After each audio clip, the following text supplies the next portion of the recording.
was born into a Christian family with parents who were ministers of the Salvation Army. So God, Jesus, the cross were all regular words in our vocabulary, and going to church was normal. My parents' faith paved a way for my own to grow, with encouragement, teaching and prayer by both of them.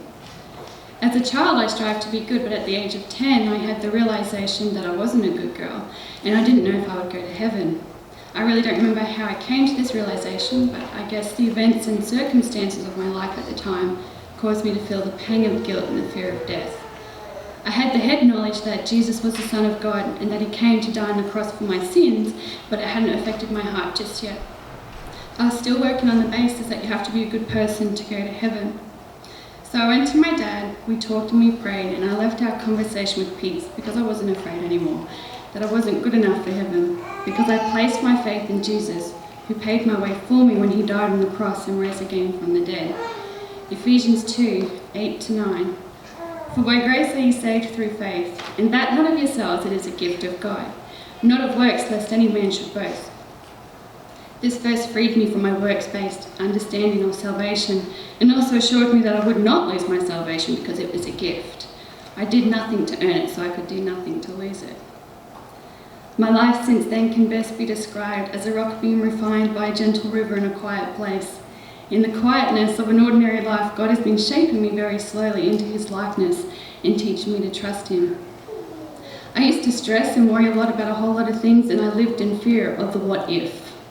Gradually, God showed me that to worry and to fear was a result of not trusting in him and his plans. Romans 8:28 became and still is a promise I hold tightly to. And we know that all things work together for good to them that love God and to them who are called according to his purpose.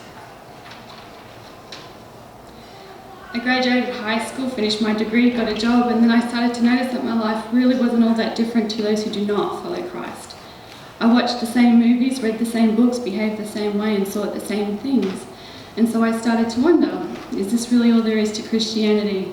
A life just like any other, but perhaps a church visit here, a prayer there, a dose of good works, and maybe a Bible reading when the guilt becomes a bit too much. It was also empty. In 2011, God was pressing upon my soul that there was so much more to him.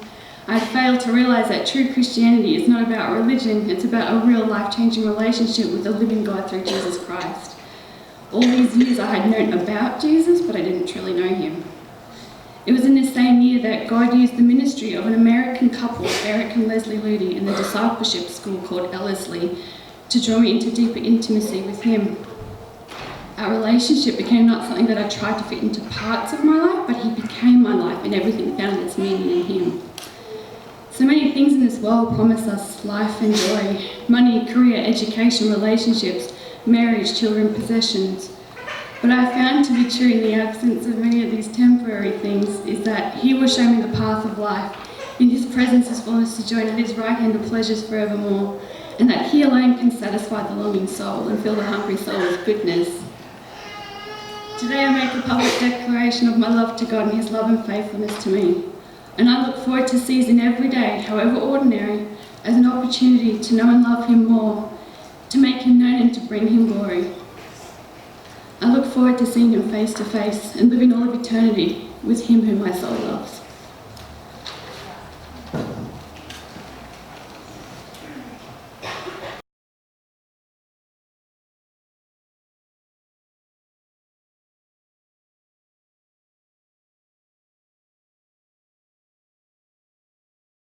Carry us on the basis of your testimony, your profession of repentance and faith in the Lord Jesus Christ. It's our great pleasure to baptise you in the name of the Father, and of the Son, and of the Holy Spirit.